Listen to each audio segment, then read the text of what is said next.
what race is that guy anyway?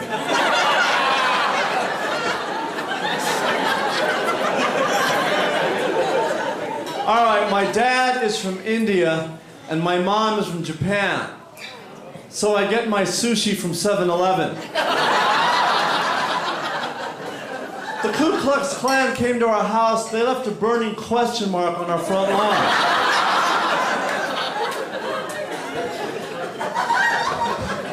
You got that, okay. Now, this might shock you, but before I was a comedian, I was a computer guy. I worked for Intel up in Northern California. And when I applied for the job at Intel, they said, "You're Indian and Japanese? You don't even have to interview. You can be vice president." All right, so check this out. I'm driving to the airport with my parents. We see these cows grazing in a field. So my dad says, "Now, there is a word that can have a lot of different meanings. Graze, for example."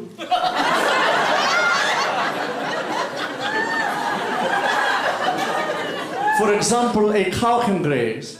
And then I say, or you can be grazed by a bullet, especially if you're hanging out with Vice President Cheney. And then my mom says, or it's a kind of a donut.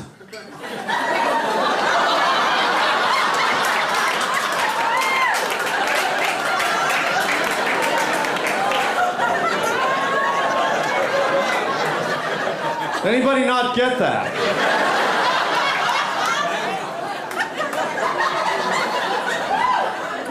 You know, it's lonely. It's lonely being Indian and Japanese. In my whole life, I've only met one other person who has the same racial mix as me. It's my sister. Now, my father's a bit of a card himself. You know, as growing up, I hated making my bed. I still hate making my bed. And one morning I woke up, I said, "Pa, why do I have to make my bed every morning? Because it's just going to get messy again." And he says, "Why should you wipe your bottom?"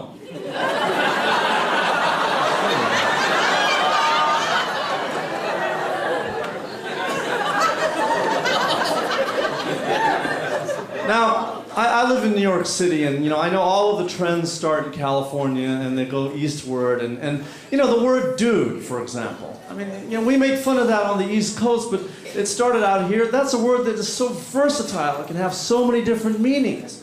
For example, in New York you might say, "Hey, I haven't seen you in quite some time, pal." California, you say, "Dude."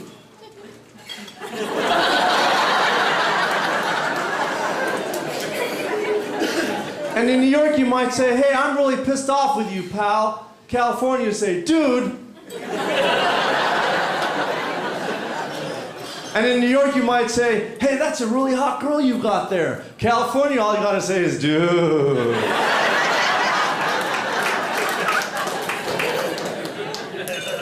I just did my first show in Hawaii last November, and I got off the plane. I'm like, "Whoa, everyone here looks like me." Poor people. You know, and the language in Hawaii, it's only 12 letters. H, K, L, M, N, P, W, and the 5 vowels. I'd like to see them do the Wheel of Fortune in Hawaiian. Pat, I'll guess the K, please. There are 24 Ks. I'd like to buy a vowel, the A. There are 39 A's. I'd like to solve the puzzle. Is it kakala kakala kakala kakala? Poi. Right, Dan, you're exactly right. You've won yourself a trip to Hawaii. But we are in Hawaii. Dude.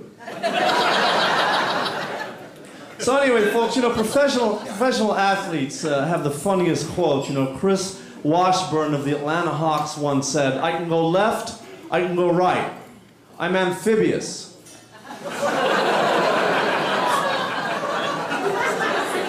You all are smart people, so you know he meant ambiguous, right? And Shaquille O'Neal was in Greece for Summer League. They asked him if he went to visit the Parthenon, and he actually said, "We didn't have time to go to no clubs."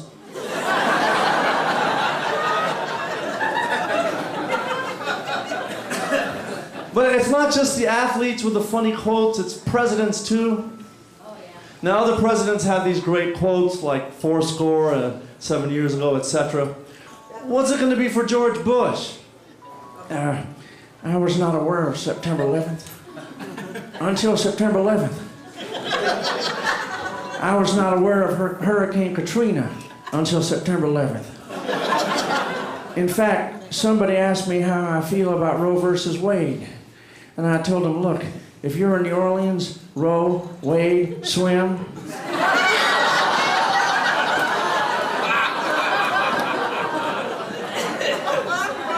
Because we're not coming to help you. They asked Bill Clinton how he feels about current events. Now, I have something I want to say to the American people. I want you to listen to me. I'm going to say this again. I have never had an improper relationship with that awful woman, Hillary Rodham Clinton. Now, Democrats get mad at that, but you know, I mean, I actually wanted Hillary to win in the beginning. There have been female presidents and prime ministers all over the world, and you know, and people said that, you know, there would never be an African American president, but there have been plenty of African American presidents in Africa. So without any further ado, ladies and gentlemen, the President of the United States, Barack Obama.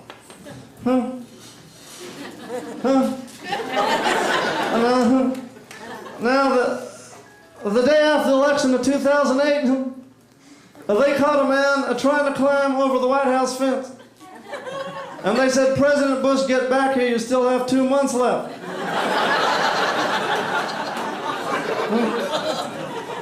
Now, you may notice that I look over here to the left, and I look over here to the right, but I never look straight in the camera, because that would make my ears stick out even more. And you saw Jesse Jackson crying when Obama won. I think it was partially tears of joy, but he was also thinking, that could have been me. And of course, if he were to run again, it would be all about racism, you know. Now, why on the piano are there 88 keys, of which 51 are white, but only 37 are black? And why, in the game of billiards or pool or what have you, is the object of the game for the white ball to knock all of the color balls off the table? And when the black ball is gone, the game is immediately over. And yet somehow white it returns again and again.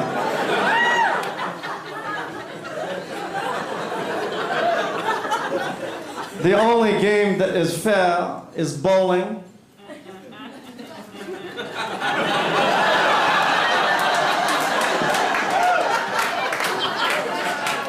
Because the black ball gets to knock down 10 whiteys. And they all have red necks. All right, my name is Nainan.